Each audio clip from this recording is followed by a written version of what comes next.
कतल की रात हो गई।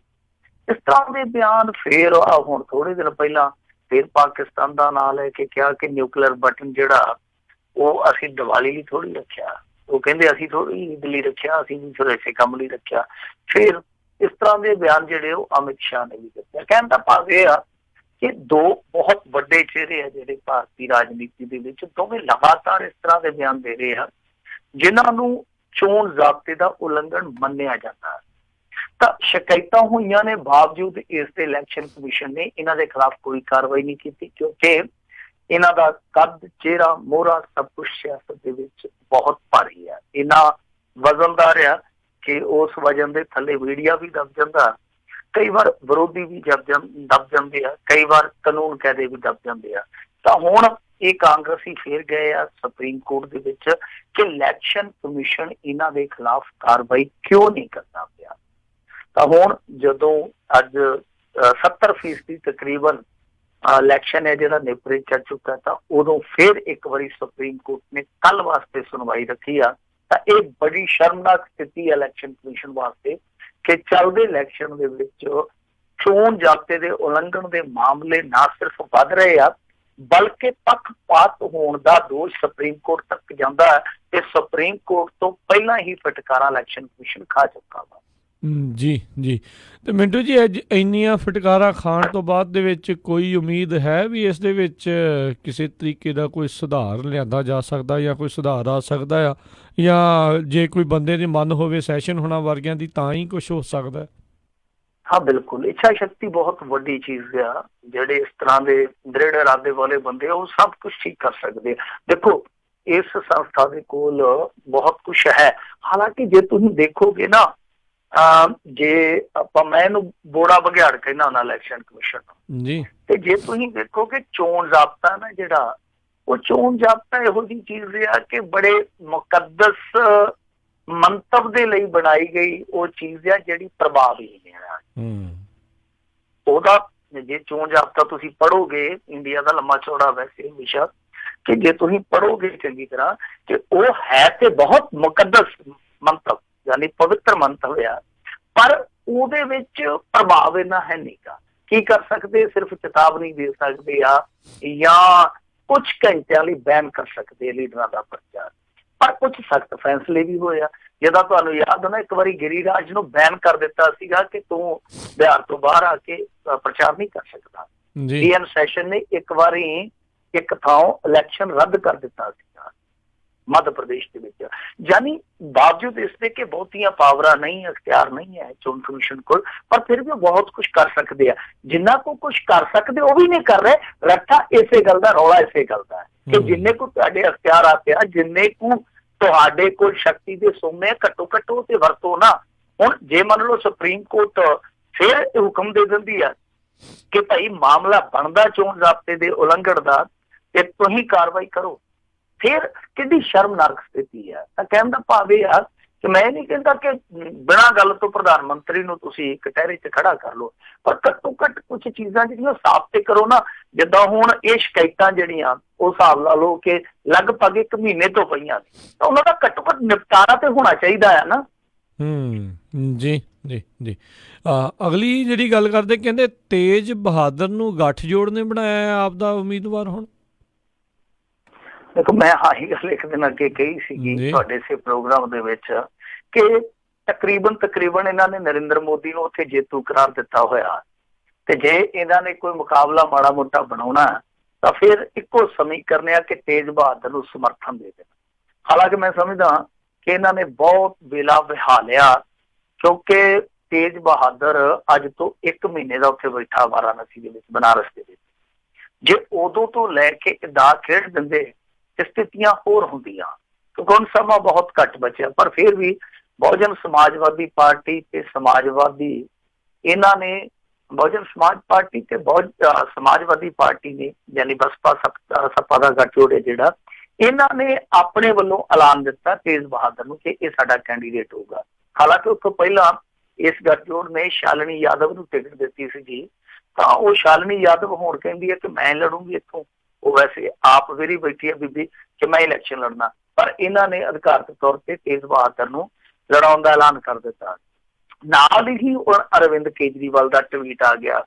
ਕਾਂਗਰਸ ਜਿਹੜੀ ਆ ਉਹਦਾ ਹਾਲ ਇਹ ਆ ਰਾਜ ਕਰਨਵੀਰ ਸਿੰਘ ਜੀ ਕਿ ਜਿਹੜਾ ਇਹਨਾਂ ਨੇ ਉੱਥੇ ਕੈਂਡੀਡੇਟ ਮੈਦਾਨ 'ਚ ਦਿੱਤਾ ਅਜੇ ਰਾਏ ਜੀ, ਅਜੇ ਰਾਏ ਆਪ ਅੱਜ ਕਹਿਣ ਡਿਆ, ਕਹਿੰਦਾ ਕਿ ਮੈਂ ਤੇ ਪ੍ਰਿਯੰਕਾ ਗਾਂਧੀ ਨੂੰ ਅਰਜ਼ ਕੀਤੀ ਹੈਗੀ ਜੀ ਤੁਸੀਂ ਲੜ ਲਓ ਬੀਬੀ ਜੀ, ਪਰ ਉਹਨਾਂ ਨੇ ਮੈਨੂੰ ਠੱਗ ਦਿੱਤਾ, ਮੈਂ ਕੀ ਕਰਾਂ। ਜਿਹੜਾ ਕੈਂਡੀਡੇਟ ਇਹ ਗੱਲ ਕਹੀ ਜਾਂਦਾ ਤੁਸੀਂ ਆਪ ਅੰਦਾਜ਼ਾ ਲਾ ਲਓ ਕਿਸ ਪੋਜੀਸ਼ਨ 'ਚ ਆ। ਔਰ ਅਜੇ ਰਾਏ ਉਹ ਬੰਦਾ ਜਿਹੜਾ 3 ਵਾਰੀ ਭਾਜਪਾ ਦੀ ਟਿਕਟ ਤੋਂ ਵਿਧਾਇਕ ਬਣ ਚੁੱਕਾ, ਇੱਕ ਵਾਰੀ ਸਮਾਜਵਾਦੀਆਂ ਵੱਲੋਂ ਵੀ ਉਹ MP ਦਾ ਇਲੈਕਸ਼ਨ ਲੜ ਕੇ ਹਾਰ ਚੁੱਕਾ ਵਾ, ਫਿਰ ਕਾਂਗਰਸ 'ਚ ਆ ਗਿਆ, ਇਹਨਾਂ ਕੋਲੋਂ ਟਿਕਟ ਲੈ ਕੇ ਵਿਧਾਇਕ ਬਣ ਗਿਆ। ਮੁੜ ਕੇ ਉਹ 2014 ਦਾ ਜਦੋਂ ਇੱਥੇ ਇਲੈਕਸ਼ਨ ਲੜਿਆ ਸੀ ਮੋਦੀ ਦੇ ਬਰੋਬਰ ਤੇ ਉਹਨੂੰ ਸਿਰਫ 75,000 ਵੋਟ ਪਈ ਸੀ, ਜ਼ਮਾਨਤ ਜ਼ਬਤ ਹੋ ਗਈ। ਤਾਂ ਹੁਣ ਇਸ ਸੂਰਤ ਦੇ ਵਿੱਚ ਜਦੋਂ ਬਹੁਜਨ ਸਮਾਜ ਪਾਰਟੀ, ਫਿਰ ਉਸ ਤੋਂ ਬਾਅਦ ਆ ਜਾਂਦੀ ਸਮਾਜਵਾਦੀ ਪਾਰਟੀ, ਫਿਰ ਅਰਵਿੰਦ ਕੇਜਰੀਵਾਲ ਉਦੋਂ 2,09,000 ਵੋਟ ਲੈ ਗਿਆ ਸੀਗਾ। ਤਾਂ ਇਹ ਜਿੱਦਾਂ ਹੁਣ ਇਕੱਠੇ ਹੋ ਰਿਹਾ, ਜੇ ਮੰਨ ਲਓ ਕਾਂਗਰਸ ਵੀ ਉੱਥੇ ਸਮਰਥਨ ਦੇ ਦਿੰਦੀ ਹੈ ਤੇਜ ਬਹਾਦਰ, ਤਾਂ ਫਿਰ ਬਹੁਤ ਔਖੇ ਹਾਲਾਤ ਪੈਦਾ ਹੋ ਜਾਣਗੇ ਨਰਿੰਦਰ ਮੋਦੀ ਵਾਸਤੇ। ਹਾਲਾਂਕਿ ਮੈਂ ਸਮਝਦਾ ਕਿ ਫਿਰ ਵੀ ਟੱਕਰ ਫਸਵੀਂ ਹੋ ਜਾਊਗੀ, ਇੰਡੀਆ ਦੀ ਸਭ ਤੋਂ ਹੌਟ ਸੀਟ ਹੋ ਜਾਊਗੀ, ਪਰ ਇਮਕਾਨ ਨਰਿੰਦਰ ਮੋਦੀ ਦੇ ਜ਼ਿਆਦਾ ਰਹਿਣਗੇ। ਪਰ ਉਹਦੇ 'ਚ ਕੀ ਹੋਊਗਾ ਕਿ ਬਹੁਜਨ ਸਮਾਜ ਪਾਰਟੀ ਤੇ ਸਮਾਜਵਾਦੀਆਂ ਦਾ ਇਹ ਜਿਹੜਾ ਗੱਠਜੋੜ ਆ, ਇਹਨੂੰ ਜਦੋਂ ਬਾਹਰੀ ਸਮਰਥਨ ਮਿਲੇਗਾ, ਕਿਉਂਕਿ ਡਾਇਰੈਕਟਲੀ ਤੇ ਸਮਰਥਨ ਸ਼ਾਇਦ ਨਾ ਹੀ ਦੇਣ ਪਾਰਟੀਆਂ, ਪਰ ਜਦੋਂ ਬਾਹਰੋਂ ਤੇਜ ਬਹਾਦਰ ਨੂੰ ਸਮਰਥਨ ਮਿਲੂਗਾ ਤਾਂ ਜਿਹੜਾ ਇਹਨਾਂ ਦਾ ਕਾਡਰ ਰਿਹਾ ਉਹਦਾ ਜ਼ਿਆਦਾ ਧਿਆਨ ਹੈ ਜਿਹੜਾ ਇੱਥੇ ਹੋਊਗਾ। ਨਰਿੰਦਰ ਮੋਦੀ ਖੁਦ ਵੀ ਕਿਤੇ ਨਾ ਕਿਤੇ ਇੱਥੇ ਉਲਝੂਗਾ, ਜਿਹਦਾ ਫਾਇਦਾ ਇਹਨਾਂ ਨੂੰ ਬਾਹਰ ਹੋਊਗਾ। ਔਰ ਦੂਸਰਾ ਫਾਇਦਾ ਆ ਕਿ ਜੋ ਫੌਜੀ ਪ੍ਰਾਪਤੀਆਂ ਦਾ ਸਿਹਰਾ ਬੰਨ ਕੇ ਇਹ ਇੱਕ ਵੱਖਰੀ ਕਿਸਮ ਦੀ ਰਾਜਨੀਤੀ ਕਰਦੇ ਆ, ਉਹਦਾ ਤੋੜ ਇਹਨਾਂ ਦੇ ਕੋਲ ਹੱਥ ਆ ਜਾਊਗਾ ਤੇ ਉਹ ਦੇਖੋ ਕਿ ਅਸਲੀ ਚੌਕੀਦਾਰ ਤੁਹਾਡੇ ਬਰੋਬਰ ਡਟਿਆ ਪਿਆ, ਉਹਦਾ ਜਵਾਬ ਦਿਓ। ਜੀ, ਉਮੀਦ ਇਹੀ ਕਰਦੇ ਹਾਂ ਵੀ ਉਹ ਡਟਿਆ ਵੀ ਰਵੇ, ਕਿਉਂਕਿ ਕਈ ਵਾਰੀ ਬਹੁਤ ਵਾਰੀ ਏਦਾਂ ਵੀ ਹੁੰਦਾ। ਨਹੀਂ, ਉਹ ਨਹੀਂ ਹਿੱਲਦਾ ਜੀ, ਉਹ ਬੰਦਾ ਬਹੁਤ ਬਹੁਤ ਬਹੁਤ ਸਿਰੜੀ ਆ।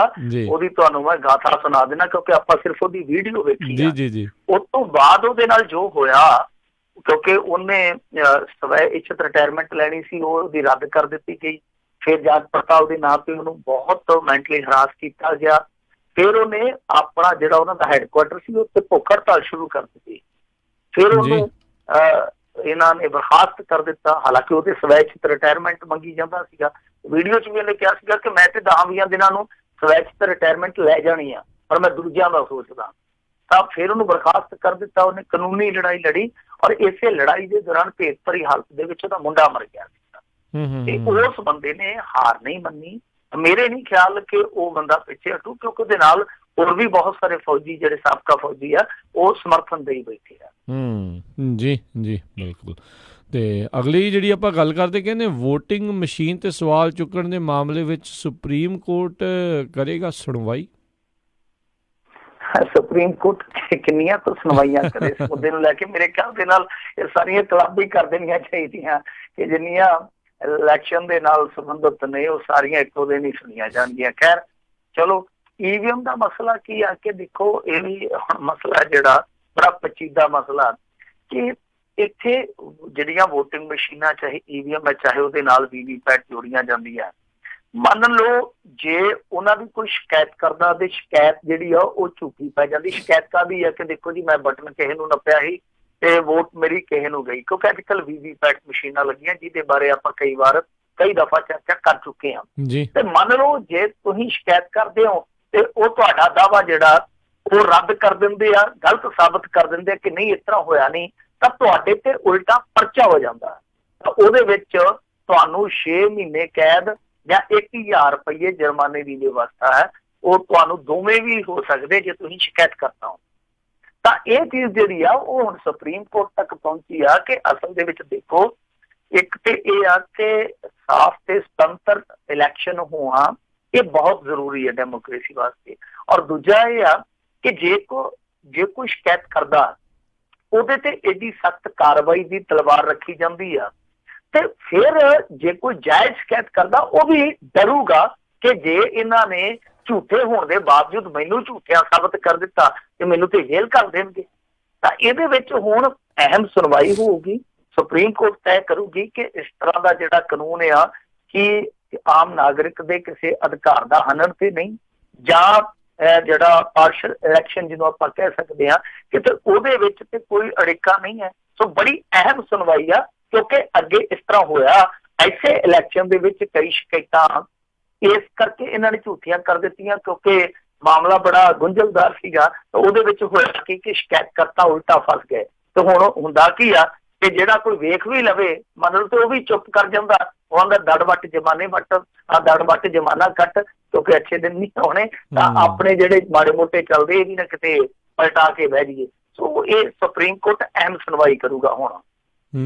ਜੀ ਜੀ। ਅਗਲੀ ਗੱਲ ਕਰਦੇ, ਕਹਿੰਦੇ ਰਾਜ ਸਭਾ ਮੈਂਬਰ ਸ਼ਮਸ਼ੇਰ ਦੁੱਲੋ ਖਿਲਾਫ ਕਾਂਗਰਸ ਦੀ ਵੱਡੀ ਕਾਰਵਾਈ, ਮੰਗ ਲਿਆ ਅਸਤੀਫਾ। ਦੇਖੋ ਸ਼ਮਸ਼ੇਰ ਸਿੰਘ ਦੁੱਲੋ ਹੈ ਜਿਹੜੇ, ਉਹਨਾਂ ਦੇ ਸੁਪੁੱਤਰ ਹੈ, ਉਹ ਵੀ ਆ ਗਏ ਆਮ ਆਦਮੀ ਪਾਰਟੀ ਚ, ਮਨਦੀਪ ਸਿੰਘ। ਤਾਂ ਉਹਨਾਂ ਨੂੰ ਵੀ ਹੁਣ ਇਹ ਕੀਤਾ ਇਹਨਾਂ ਨੇ ਕਿ ਪਾਰਟੀ ਦੇ ਵਿੱਚ ਸ਼ਾਮਲ ਕਰ ਲਿਆ ਤੇ ਬੀਬੀ ਤੋਂ ਟਿਕਟ ਲੈ ਕੇ ਤੇ ਇਹਨੂੰ ਦੇ ਦਿੱਤੀ, ਇਹਦੇ ਮੁੰਡੇ ਨੂੰ। ਤਾਂ ਹੁਣ ਜਿਹੜਾ ਸ਼ਮਸ਼ੇਰ ਸਿੰਘ ਦੁੱਲੋ ਆ ਉਹਦੇ ਤੇ ਦਬਾਅ ਦਬਾਅ ਹੀ ਬਣਿਆ ਵਾ ਕਿ ਤੂੰ ਭਾਈ ਅਸਤੀਫਾ ਦੇ, ਰਾਜ ਸਭਾ ਦੀ ਸੀਟ ਖਾਲੀ ਕਰ, ਕਿਉਂਕਿ ਤੇਰਾ ਪਰਿਵਾਰ, ਤੇਰਾ ਟੱਬਰ ਤੇਰੇ ਆਖੇ ਨਹੀਂ ਲੱਗਦਾ ਤੇ ਫਿਰ ਲੋਕ ਤੇਰੇ ਆਖੇ ਕੀ ਲੱਗਣਗੇ। ਵੈਸੇ ਵੀ ਸ਼ਮਸ਼ੇਰ ਸਿੰਘ ਦੁੱਲੋ ਦਾ ਤੁਹਾਨੂੰ ਪਤਾ ਹੀ ਹੈ ਕਿ ਅੱਜ ਕੱਲ ਲੋਕਾਂ ਦੇ ਨਾਲ ਕਿੰਨਾ ਕੁ ਕਾਰ ਵਿਹਾਰ ਰਿਹਾ, ਉਹ ਸਾਰੇ ਪੰਜਾਬੀਆਂ ਨੂੰ ਪਤਾ। ਪੁਰਾਣਾ ਟਕਸਾਲੀ ਕਾਂਗਰਸੀ ਹੋਣ ਕਰਕੇ ਤੁਰਿਆ ਆਉਂਦਾ ਹੈਗਾ, ਪਰ ਹੁਣ ਲੱਗਦਾ ਇਹ ਆ ਕਿ ਸ਼ਮਸ਼ੇਰ ਸਿੰਘ ਦੁੱਲੋ ਨੂੰ ਵਕਤ ਪੈ ਜਾਣਾ। ਵਕਤ ਤੇ ਵੈਸੇ ਪਹਿਲਾਂ ਹੀ ਪੈ ਗਿਆ। ਉਹ ਟਿਕਟ ਲੈ ਲਈ, ਜਦੋਂ ਟਿਕਟ ਲੈ ਲਈ ਤੇ ਫਿਰ ਮਜਬੂਰੀ ਚ ਪੁੱਤ ਨੂੰ ਵੀ ਉੱਧਰ ਜਾਣਾ ਪਿਆ, ਕਿਉਂਕਿ ਜਿਹੜੀ ਬੇਬੇ ਸੀ ਉਹ ਤੇ ਪਹਿਲਾਂ ਹੀ ਕਹਿਣ ਡਈ, ਕਹਿੰਦੀ ਮੈਂ ਤੇ ਘਰੇ ਵੀ ਬੈਠੀ ਸੀ, ਸੋਚਿਆ ਚਲੋ ਆਮ ਆਦਮੀ ਪਾਰਟੀ ਚ ਚੱਲ ਜਾਈਏ। ਤੇ ਜਦੋਂ ਆਮ ਆਦਮੀ ਪਾਰਟੀ ਚ ਆ ਗਈ, ਇੱਕ ਹੋਰ ਆਡੀਓ ਵਾਇਰਲ ਹੋ ਗਈ, ਉਹਦੇ ਵਿੱਚ ਸਾਫ਼ ਹੀ ਬੀਬੀ ਕਹੀ ਜਾਂਦੀ ਕਿ ਸਾਨੂੰ ਤਾਂ ਕੁਝ ਦਿੰਦੇ ਲੈਂਦੇ ਨਹੀਂ ਗੇ, ਅਸੀਂ ਤੇ ਅੱਕ ਕੇ ਫਿਰ ਇੱਧਰ ਆਉਣਾ ਹੀ ਸੀਗਾ। ਉਹ ਆਡੀਓ ਵਾਇਰਲ ਹੋਣ ਤੋਂ ਬਾਅਦ ਆਮ ਆਦਮੀ ਪਾਰਟੀ ਦੇ ਵਿੱਚ ਵੀ ਰੌਲਾ ਰੱਟਾ ਪਿਆ ਕਿ ਤੁਸੀਂ ਇਹਨੂੰ ਟਿਕਟ ਦੇ ਦਿੱਤੀ ਹੈ, ਬੀਬੀ ਨੂੰ ਪ੍ਰਚਾਰ ਪ੍ਰਚੂਰ ਕਰਦੀ ਨਹੀਂ, ਕੁਛ ਵੀ ਨਹੀਂ, ਮੰਗਾਇਆ ਨਹੀਂ ਖਾਣਾ। ਤਾਂ ਇੱਕ ਦਬਾਅ ਬਣਿਆ ਇਹਨਾਂ ਤੇ। ਤਾਂ ਜਿਹੜਾ ਇਹਦਾ ਪੁੱਤਰ ਸੀਗਾ ਉਹ ਵੀ ਆਫੀਸ਼ੀਅਲੀ ਕਾਂਗਰਸ ਦਾ ਅਹੁਦੇਦਾਰ ਸੀਗਾ, ਉਹ ਪ੍ਰਚਾਰ ਤੇ ਸਿੱਧੇ ਤੌਰ ਤੇ ਆ ਨਹੀਂ ਸੀ ਸਕਦਾ। ਫਿਰ ਉਹ ਇੱਧਰ ਆ ਗਿਆ ਤੇ ਇਹਨਾਂ ਨੇ ਟਿਕਟ ਦੇ ਦਿੱਤੀ ਆ। ਇਹ ਤੁਸੀਂ ਅੰਦਾਜ਼ਾ ਲਾ ਲਓ ਕਿ ਥੋੜੇ ਜਿਹੇ ਦਿਨਾਂ ਦੇ ਵਿੱਚ ਤੀਜੀ ਵਾਰ ਟਿਕਟ ਬਦਲੀ ਗਈ ਹੈ ਮੇਰੇ ਖਿਆਲ ਦੇ ਨਾਲ ਫਤਿਹਗੜ੍ਹ ਸਾਹਿਬ ਤੋਂ ਇਹਨਾਂ ਦੀ। ਤੇ ਇੰਨੇ ਦਿਨਾਂ ਦੇ ਵਿੱਚ ਤੇ ਘੜੋਕੇ ਵਾਲਾ ਛੇਤੀ ਟਾਇਰ ਵੀ ਨਹੀਂ ਬਦਲਦਾ ਜਿੰਨੀ ਵਾਰੀ ਇਹਨਾਂ ਨੇ ਟਿਕਟ ਬਦਲ ਦਿੱਤੀ। ਜੀ ਜੀ। ਅਗਲੀ ਜਿਹੜੀ ਗੱਲ ਕਰਦੇ, ਕਹਿੰਦੇ ਸਾਬਕਾ ਜਿਹੜੇ ਪੰਜਾਬ ਭਾਜਪਾ ਵਿਧਾਇਕ ਵਿਰੁੱਧ ਨਵ ਵਿਆਹੀ ਦੁਲਹਨ ਦੇ ਕਿਡਨੈਪ ਮਾਮਲੇ ਦੇ ਵਿੱਚ ਮਾਮਲਾ ਦਰਜ। ਦੇਖੋ ਇਹ ਫਿਰੋਜ਼ਪੁਰ ਦੇ ਨਾਲ ਸੰਬੰਧਿਤ ਮਾਮਲਾ, ਇਹਦੇ ਵਿੱਚ ਸਾਬਕਾ ਵਿਧਾਇਕ ਸੁਖਪਾਲ ਸਿੰਘ ਨੰਨੂ ਜਿਹੜੇ ਕਿ ਤੇਜ਼ ਤਰਾਰ ਬੁਲਾਰੇ ਆ ਇਹਨਾਂ ਦੇ ਭਾਰਤੀ ਜਨਤਾ ਪਾਰਟੀ ਵਾਲਿਆਂ ਦੇ, ਵੈਸੇ ਇਹਨਾਂ ਦਾ ਦੂਜੇ ਲੀਡਰਾਂ ਦੇ ਨਾਲ ਖੜਖਈਆ ਪਿਆ ਰਹਿੰਦਾ, ਵਾਹਵਾ ਇਹਨਾਂ ਦਾ ਇੱਟ ਖੜਕਾ ਚੱਲਦਾ ਰਹਿੰਦਾ। ਤਾਂ ਇਹਨਾਂ ਤੇ FIR ਦੀ ਪੁਸ਼ਟੀ ਹੋਈ ਆ, ਕਾਫੀ ਨਿਊਜ਼ ਪੋਰਟਲ ਦੇ ਵਿੱਚ ਖਬਰ ਜਿਹੜੀ ਹੈ ਇਹ ਆ ਗਈ ਆ। ਹੈਰਾਨ ਕਰਨ ਵਾਲੀ ਆ ਕਿ ਮਾਮਲਾ ਹੈਗਾ ਨਵ ਵਿਆਹੀ ਲਾੜੀ ਦੇ ਕਿਡਨੈਪ ਹੋਣ ਦਾ। ਮਾਮਲਾ ਕੀ ਆ ਕਿ ਇੱਥੋਂ ਦਾ ਇੱਕ ਸ਼ਖਸ ਥੋੜੇ ਦਿਨ ਪਹਿਲਾਂ ਮਾਝੇ ਚ ਵਿਆਹਿਆ ਸੀਗਾ ਤੇ ਉਹ ਕਹਿੰਦਾ ਕਿ ਥੋੜੇ ਦਿਨ ਇੱਥੇ ਮੇਰੀ ਬੀਵੀ ਰਹਿ ਕੇ ਮੁੜ ਕੇ ਜਦੋਂ ਪੇਕੇ ਗਈ ਤੇ ਅਸੀਂ ਉੱਥੋਂ ਜਾ ਕੇ ਲੈ ਆਂਦਾ। ਉਸ ਤੋਂ ਬਾਅਦ ਠੀਕ ਠਾਕ ਸੀ, ਸਾਰਾ ਕੁਛ ਵਧੀਆ ਸੀਗਾ। ਤੇ ਇੱਕ ਦਿਨ ਉਹ ਉੱਠੀ ਆ ਰਾਤ ਨੂੰ ਪਾਣੀ ਪੀਣ, ਉਸ ਤੋਂ ਬਾਅਦ ਪਰਤੀ ਨਹੀਂ ਅੱਜ ਤੱਕ। ਤੇ ਫਿਰ ਬਾਅਦ ਦੇ ਵਿੱਚ ਕਹਿੰਦੇ ਕਿ ਕਾਲ ਡਿਟੇਲ ਕਢਾਈ ਗਈ ਤੇ ਜਿਹੜੀ ਕਾਲ ਡਿਟੇਲ ਕਢਾਈ ਗਈ ਉਹਦੇ ਵਿੱਚ ਇਸੇ ਭਾਜਪਾ ਦੇ ਆਗੂ ਦੇ ਰਸੋਈਏ ਦਾ ਨੰਬਰ ਸੀਗਾ ਜਿਹੜਾ, ਉਹਦੇ ਤੇ ਵਾਰ-ਵਾਰ ਕਾਲਾਂ ਦਾ ਆਦਾਨ ਪ੍ਰਦਾਨ ਹੋਇਆ ਵਾ। ਤਾਂ ਉਸ ਸ਼ਖਸ ਨੇ ਬਕਾਇਦਾ ਪ੍ਰੈਸ ਕਾਨਫਰੰਸ ਵੀ ਕੀਤੀ। ਉਸ ਤੋਂ ਬਾਅਦ ਮਾਮਲਾ ਜਿਹੜਾ ਉਹ ਦਰਜ ਕਰ ਲਿਆ ਗਿਆ। ਮਾਮਲਾ ਜਿਹੜਾ ਉਹ ਇੱਕ ਵਿਧਾਇਕ ਦੇ ਨਾਲ ਜੁੜਿਆ ਜਿਹੜਾ ਕਿ ਇਸ ਤਰ੍ਹਾਂ ਸਾਬਕਾ ਵਿਧਾਇਕ ਆ, ਤਾਂ ਇਸ ਕਰਕੇ ਥੋੜਾ ਹਾਈ ਪ੍ਰੋਫਾਈਲ ਹੋ ਜਾਂਦਾ। ਪਰ ਇਹਦੇ ਵਿੱਚ ਹੁਣ ਪੁਲਿਸ ਨੂੰ ਇਹ ਨਖੇੜਾ ਕਰਨਾ ਪਊਗਾ ਕਿ ਵਾਕਈ ਇਸ ਬੰਦੇ ਦਾ, ਇਸ ਨੇਤਾ ਦਾ ਕੋਈ ਹੱਥ ਸੀਗਾ ਜਾਂ ਜਿਹੜਾ ਉਹ ਰਸੋਈਆ ਸੀਗਾ ਕੋਈ ਆਪਣੇ ਪੱਧਰ ਤੇ ਇਸ ਤਰ੍ਹਾਂ ਦੀ ਗੱਲਬਾਤ ਕਰੀ ਬੈਠਾ ਸੀਗਾ। ਇਹ ਵੇਖਣਾ ਹੋਊਗਾ ਕਿ ਕੀ ਵਾਕਿਆ ਹੀ ਕਿਡਨੈਪਿੰਗ ਦਾ ਮਾਮਲਾ ਜਾਂ ਕੋਈ ਹੋ ਰਿਹਾ, ਪਰ ਮਾਮਲਾ ਜਿਹੜਾ ਉਹ ਹਾਈ ਪ੍ਰੋਫਾਈਲ ਜ਼ਰੂਰ ਬਣਿਆ ਪਿਆ। ਜੀ। ਅਗਲੀ ਗੱਲ ਕਰਦੇ, ਕਹਿੰਦੇ ਸ਼੍ਰੋਮਣੀ ਅਕਾਲੀ ਦਲ ਬਾਦਲ ਨੇ ਪ੍ਰਕਾਸ਼ ਬਾਦਲ ਨੂੰ ਬਣਾਇਆ ਹੈ ਕਵਰਿੰਗ ਉਮੀਦਵਾਰ। ਵਾਕਈ ਹੈਰਾਨ ਕਰਨ ਵਾਲੀ ਗੱਲ ਆ। ਬਿਲਕੁਲ ਮੇਰੇ ਖਿਆਲ ਦੇ ਨਾਲ 4 ਦਹਾਕਿਆਂ ਤੱਕ ਤੇ ਏਦਾਂ ਦੀ ਕੋਈ ਖਬਰ ਨਹੀਂ ਆਈ ਕਿ ਪ੍ਰਕਾਸ਼ ਸਿੰਘ ਬਾਦਲ ਨੂੰ ਅਕਾਲੀ ਦਲ ਦੇ ਵਿੱਚ ਕਵਰਿੰਗ ਉਮੀਦਵਾਰ ਬਣਾਇਆ ਗਿਆ ਹੋਵੇ ਜਾਂ ਬਣਾਉਣ ਦੀ ਜ਼ਰੂਰਤ ਪਈ ਹੋਵੇ। ਪਹਿਲਾਂ ਤੇ ਭਾਵੇਂ ਇਹਨਾਂ ਨੇ ਬਣਾਇਆ ਹੋਵੇ, ਪਰ 40 ਸਾਲ ਤੱਕ ਵੀ ਤੇ ਮੈਂ ਕਹਿ ਸਕਦਾ ਕਿ ਨਹੀਂ, ਕਦੇ ਨਹੀਂ ਸੁਣਿਆ ਇਸ ਤਰ੍ਹਾਂ। ਖੈਰ ਇਹਨਾਂ ਨੇ ਬਣਾ ਦਿੱਤਾ ਕਵਰਿੰਗ ਉਮੀਦਵਾਰ। ਔਰ ਕਵਰਿੰਗ ਉਮੀਦਵਾਰ ਇਹਨਾਂ ਨੇ ਬਣਾਇਆ ਵਾ ਬਠਿੰਡੇ ਤੋਂ। ਹੁਣ ਦੇਖੋ, ਪੁੱਤਰ ਨੂੰ ਛੱਡ ਕੇ ਨੂੰਹ ਰਾਣੀ ਦੇ ਕਵਰਿੰਗ ਉਮੀਦਵਾਰ ਬਣੇ ਆ ਪ੍ਰਕਾਸ਼ ਸਿੰਘ ਬਾਦਲ।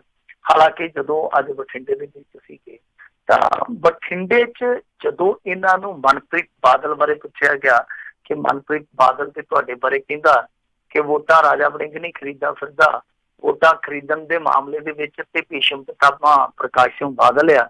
ਇਹ ਦੱਸਦੇ ਆ ਕਿ ਪ੍ਰਕਾਸ਼ ਸਿੰਘ ਬਾਦਲ ਨੇ ਬੜੇ ਭੇਤ ਭਰੇ ਜੇ ਮੁਸਕਾਨ ਦੇ ਨਾਲ ਹੀ ਜਵਾਬ ਦਿੱਤੇ ਕਿ ਦੇਖੋ ਜੀ, ਉਹ ਤੇ ਬੱਚਿਆਂ ਦੀ ਗੱਲ ਦਾ ਗੁੱਸਾ ਨਹੀਂ ਕਰਦਾ। ਕਿ ਜਦੋਂ ਹਾਈ ਗੱਲ ਸੁਖਬੀਰ ਬਾਦਲ ਨੂੰ ਪੁੱਛੀ ਗਈ ਤੇ ਉਹ ਵੀ ਕਹਿੰਦਾ ਕਿ ਦੇਖੋ ਜੀ, ਉਹ ਮੇਰਾ ਛੋਟਾ ਭਰਾ, ਮੈਂ ਕੋਈ ਗੱਲ ਨਹੀਂ। ਸੋ ਇਸ ਤਰ੍ਹਾਂ ਦੇ ਜਿਹੜੇ ਜਵਾਬ ਆਉਣੇ ਉਹ ਵੀ ਆਪਣੇ ਆਪ ਦੇ ਵਿੱਚ ਸਿਆਸਤ ਨੂੰ ਹੋਰ ਹੀ ਰੰਗ ਢੰਗ ਦੇ ਰਹੇ ਆ। ਤਾਂ ਦੂਜੀ ਚੀਜ਼ ਜਿਹੜੀ ਆ ਉਹ ਵੀ ਇੱਕ ਵੇਖਣ ਵਾਲੀ ਹੈ ਕਿ ਕਵਰਿੰਗ ਉਮੀਦਵਾਰ ਬਠਿੰਡੇ ਤੋਂ ਬਣੇ ਆ।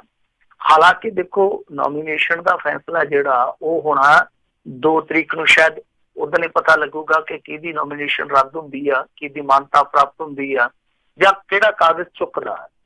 ਤੇ ਇੱਕ ਸੰਭਾਵਨਾ ਇਹ ਵੀ ਜਤਾਈ ਜਾ ਰਹੀ ਹੈ ਕਿ ਹੋ ਸਕਦਾ ਪ੍ਰਕਾਸ਼ ਸਿੰਘ ਬਾਦਲ ਵੀ ਇਲੈਕਸ਼ਨ ਲੜ ਜਾਣ। ਜੇ ਮੰਨ ਲਓ ਬੀਬਾ ਬਾਦਲ ਦੇ ਕਾਗਜ਼ ਰੱਦ ਹੁੰਦੇ ਆ ਜਾਂ ਜਾਣਬੁੱਝ ਕੇ ਕਰਾ ਦਿੱਤੇ ਜਾਂਦੇ ਆ ਕਿਸੇ ਵੀ ਧਿਰ ਵੱਲੋਂ, ਤਾਂ ਉਸ ਸੂਰਤ ਦੇ ਵਿੱਚ ਪ੍ਰਕਾਸ਼ ਸਿੰਘ ਬਾਦਲ ਰਣਭੂਮੀ 'ਚ ਆ ਜਾਊਗਾ ਤੇ ਹਮਦਰਦੀ ਲੈਣ ਦੀ ਕੋਸ਼ਿਸ਼ ਕਰੂਗਾ। ਔਰ ਰਾਜਾ ਵੜਿੰਗ ਜਿਹੜਾ ਕਿ ਬਹੁਤ ਜ਼ਿਆਦਾ ਇੱਥੇ ਆਪਣੀ ਮੁਹਿੰਮ ਭਖਾਈ ਬੈਠਾ, ਉਹਨੂੰ ਇੱਕ ਬਹੁਤ ਕਰੜਾ ਮੁਕਾਬਲਾ ਯਕਦਮ ਫੇਸ ਕਰਨਾ ਪਊ, ਕਿਉਂਕਿ ਹੁਣ ਚਿਹਰੇ ਦਾ ਪਤਾ ਲੱਗ ਚੁੱਕਾ ਕਿ ਸਾਹਮਣੇ ਚਿਹਰਾ ਕਿਹੋ ਜਿਹਾ, ਉਹਦੀ ਤਾਕਤ ਕੀ ਆ। ਤੇ ਇੱਕ ਸੰਭਾਵਨਾ ਇਸ ਤਰ੍ਹਾਂ ਦੀ ਜਤਾਈ ਜਾ ਰਹੀ ਆ।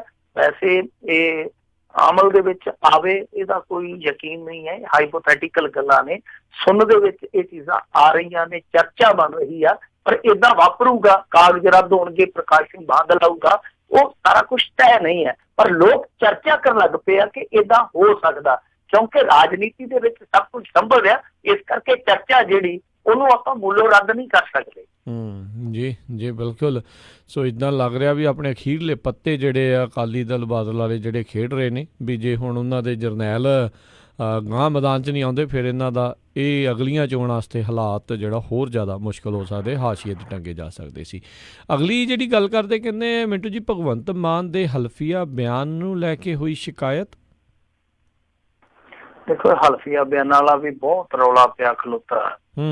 ਜੇ ਤੁਸੀਂ ਦੇਖੋਗੇ ਨਾ, ਭਾਰਤ ਦੇ ਵਿੱਚ ਮੈਂ ਸਮਝਦਾ ਕਿ ਇਹੋ ਜਿਹੇ ਕਈ ਕਾਨੂੰਨੀ ਕਮਜ਼ੋਰ ਪਹਿਲੂ ਆ ਕਿ ਬੰਦਾ ਦੰਗ ਰਹਿ ਜਾਂਦਾ, ਹੈਰਾਨ ਰਹਿ ਜਾਂਦਾ। ਜਿੱਦਾਂ ਹੁਣ ਲੀਡਰਾਂ ਦੇ ਹਲਫਨਾਮੇ ਆ, ਲੀਡਰਾਂ ਦੇ ਹਲਫਨਾਮਿਆਂ ਦੇ ਕਿੱਸੇ ਜੇ ਮੈਂ ਤੁਹਾਨੂੰ ਸੁਣਾਉਣ ਲੱਗ ਪਵਾਂ ਤੇ ਵਾਧੂ ਆ। ਇੱਕ ਵਾਰੀ ਭਾਰਤੀ ਜਨਤਾ ਪਾਰਟੀ ਦੇ ਮੈਂਬਰ ਪਾਰਲੀਮੈਂਟ ਸ਼ਹੀਦੀ ਸਿੰਘ ਪਾਸਵਾਨ ਦਾ ਏਦਾਂ ਹੀ ਚੁਣਾਵ ਸੀਗਾ, ਇਲੈਕਸ਼ਨ ਸੀਗਾ ਜਿਹੜਾ, ਉਹ ਰੱਦ ਹੋ ਗਿਆ ਸੀਗਾ। ਜਿੱਤਿਆ ਹਾਰ ਗਿਆ ਸੀਗਾ ਕਿਉਂਕਿ ਉਹਦੀ ਚੋਣ ਰੱਦ ਹੋ ਗਈ ਸੀਗੀ। ਉਹਨੇ ਸਿਰਫ ਹਲਫਨਾਮੇ ਦੇ ਵਿੱਚ ਆਪਣੇ ਕੇਸ ਦੀ ਜਾਣਕਾਰੀ ਲੁਕਾਈ ਸੀਗੀ। ਤਾਂ ਏਦਾਂ ਹੋਰ ਕਈ ਮਾਮਲੇ ਆ, ਜਿੱਦਾਂ ਨਰਿੰਦਰ ਮੋਦੀ ਬਾਰੇ ਵੀ ਚਰਚਾ ਚੱਲਣ ਰਹੀ ਆ ਕਿ ਇੱਕ ਪਲਾਟ ਦੀ ਜਾਨੀ ਜਾਇਦਾਦ ਦੀ ਜਾਣਕਾਰੀ ਆ ਜਿਹੜੀ ਉਹ ਬਦਲੀ ਗਈ ਹੈ ਵਾਰ-ਵਾਰ। ਫਿਰ ਜੇ ਤੁਸੀਂ ਸੁਖਪਾਲ ਖਹਿਰੇ ਨੂੰ ਲਵੋਗੇ, ਇਹਦੀ ਵੀ ਕੁਆਲੀਫਿਕੇਸ਼ਨ ਦਾ ਰੌਲਾ ਹੈ। 3 ਹਲਫਨਾਮਿਆਂ 'ਚ ਵੱਖੋ ਵੱਖਰੀ ਜਾਣਕਾਰੀ ਆ ਵਿਦਿਅਕ ਯੋਗਤਾ ਨੂੰ ਲੈ ਕੇ। ਏਦਾਂ ਹੀ ਹੋਰ ਕਈ ਆ, ਜਿੱਦਾਂ ਸਿਮਰਤੀ ਇਰਾਨੀ, ਉਹਦੇ ਹਲਫਨਾਮੇ ਦਾ ਵੀ ਪੰਗਾ ਆਪਾਂ ਕਿੰਨੀ ਵਾਰੀ ਵਿਚਾਰਿਆ, ਉਹਦੀ ਵੀ ਵਿਦਿਅਕ ਯੋਗਤਾ ਦਾ ਰਫ ਫੜਿਆ।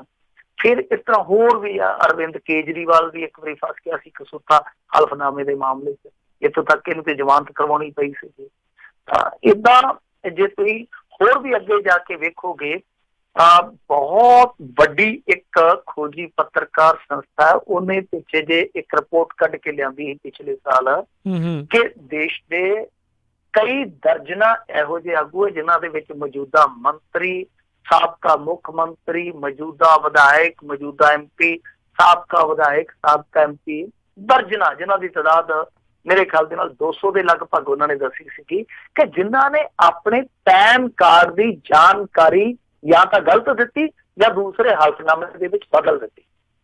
ਹੁਣ ਇੱਕ ਬੰਦੇ ਕੋਲ ਪੈਨ ਕਾਰਡ 2 ਕਿੱਦਾਂ ਹੋ ਸਕਦੇ ਆ? ਤੇ ਜਿੱਦਾਂ 2006 ਵਾਲੇ ਇਲੈਕਸ਼ਨ ਦੇ ਵਿੱਚ ਆਖਿਆ ਕਿ ਮੇਰਾ ਪੈਨ ਦਾ ਨੰਬਰ 1 2 3 4 5 ਆ, ਤੇ ਦੂਜੇ 'ਚ ਬਦਲ ਕੇ ਕਹਿ ਦਿੱਤਾ ਨਹੀਂ 1 2 3 5 7 ਆ। ਕਦੇ ਪੈਨ ਕਾਰਡ ਦਾ ਨੰਬਰ ਵੀ ਬਦਲਦਾ।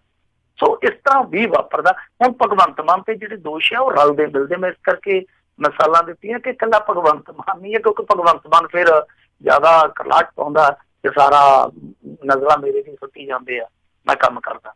ਤਾਂ ਭਗਵੰਤ ਮਾਨ ਦੀ ਜਿਹੜੀ ਸ਼ਿਕਾਇਤ ਗਈ ਆ, ਉਹ ਇੱਕ RTI ਐਕਟਿਵਿਸਟ ਨੇ, ਬਹੁਤ ਵੱਡੇ ਸੰਗਰੂਰ ਦੇ ਮਸ਼ਹੂਰ ਐਕਟਿਵਿਸਟ ਨੇ, ਕਮਲ ਆਨੰਦ, ਪੇਸ਼ੇ ਤੋਂ ਉਹ ਵਕਾਲਤ ਨਾਲ ਜੁੜੇ ਆ। ਤਾਂ ਉਹਨਾਂ ਨੇ ਇਹ ਸ਼ਿਕਾਇਤ ਕੀਤੀ ਆ। ਉਹ ਕਹਿੰਦੇ ਆ ਕਿ ਇਹਨਾਂ ਨੇ ਜਿਹੜੇ ਹਲਫਨਾਮੇ ਦਿੱਤੇ ਸੀਗੇ, ਖਾਸ ਤੌਰ ਤੇ 2017 ਵਾਲਾ ਵਿਧਾਨ ਸਭਾ ਇਲੈਕਸ਼ਨ ਜਿਹੜਾ ਲੜਿਆ, ਉਹਦੇ ਵਿੱਚ ਇਹਨਾਂ ਨੇ ਆਪਣੀ ਇਨਕਮ ਜਿਹੜੀ 15-16 ਦੀ ਸੀਗੀ, ਉਹ ਦੱਸੀ ਸੀਗੀ ਸ਼ਾਇਦ 93 ਲੱਖ 4760, ਇਸ ਤਰ੍ਹਾਂ 9,34,760 ਸ਼ਾਇਦ।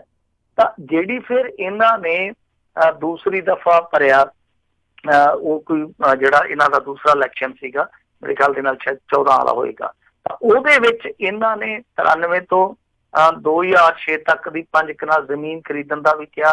ਪਰ ਹੁਣ ਕਹਿੰਦੇ ਆ ਕਿ ਜਦੋਂ ਇਹਨਾਂ ਨੇ ਹਲਫਨਾਮਾ ਭਰਿਆ, ਉਹਦੇ ਵਿੱਚ ਲਿਖ ਦਿੱਤਾ ਜੀ ਕਿ 18 ਕਨਾਲ ਜ਼ਮੀਨ ਖਰੀਦੀ ਆ।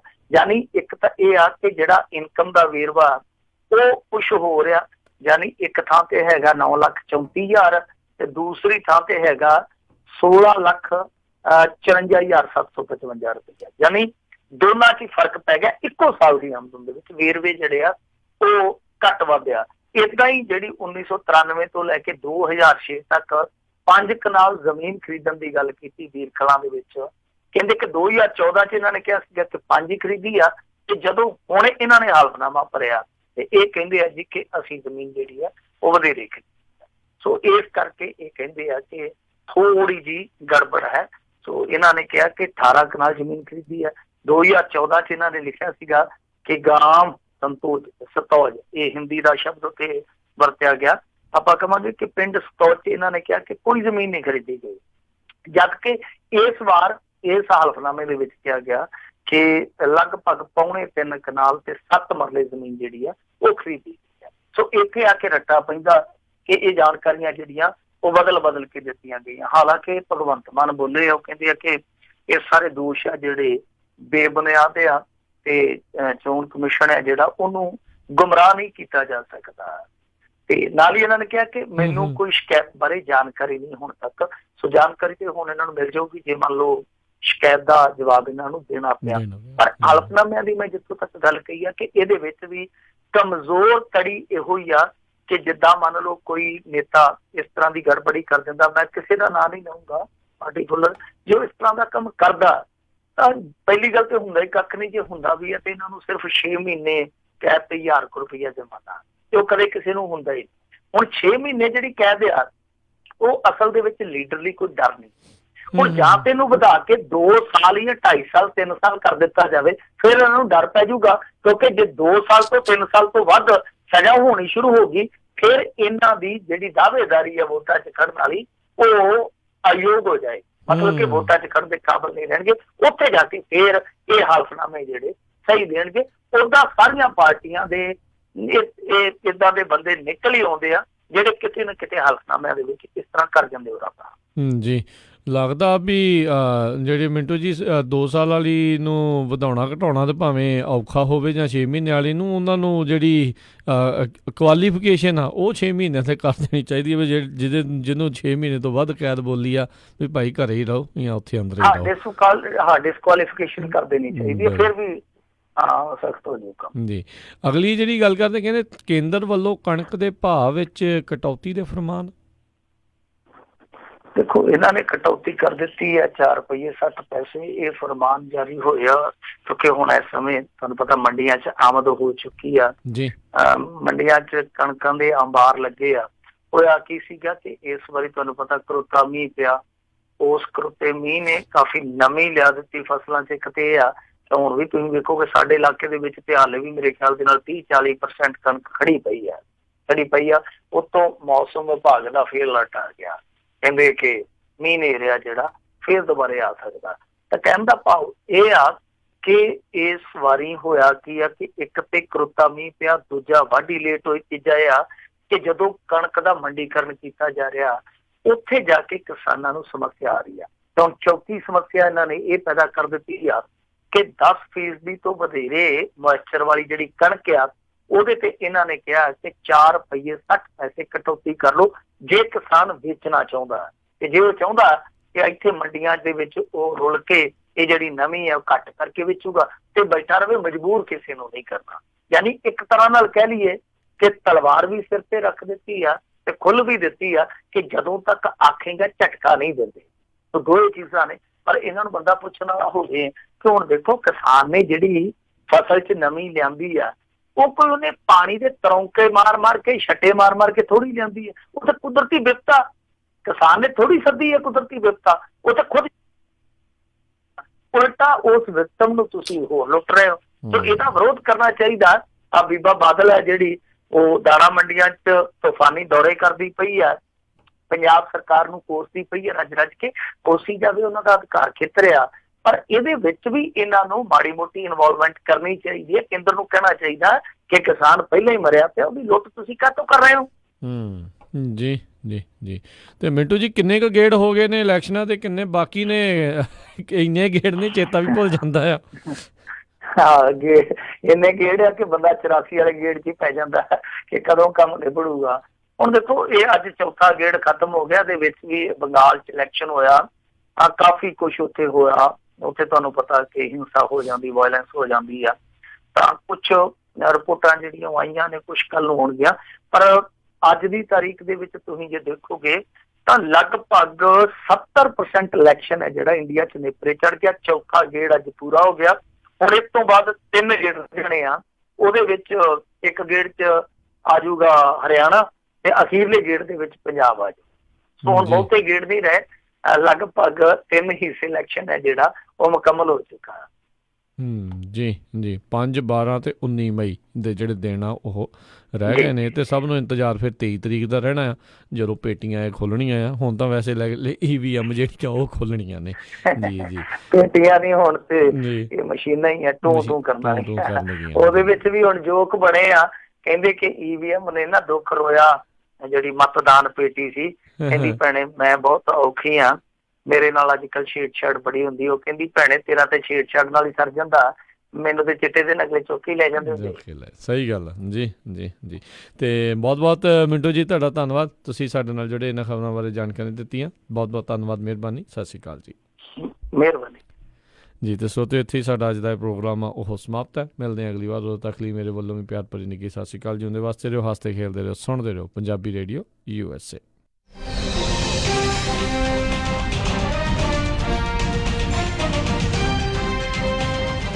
ਤੁਸੀਂ ਸੁਣ ਰਹੇ ਹੋ Punjabi radio USA, KOBO Yuba City 1450 AM, KIID Sacramento 1470 AM, KWRU Fresno 1300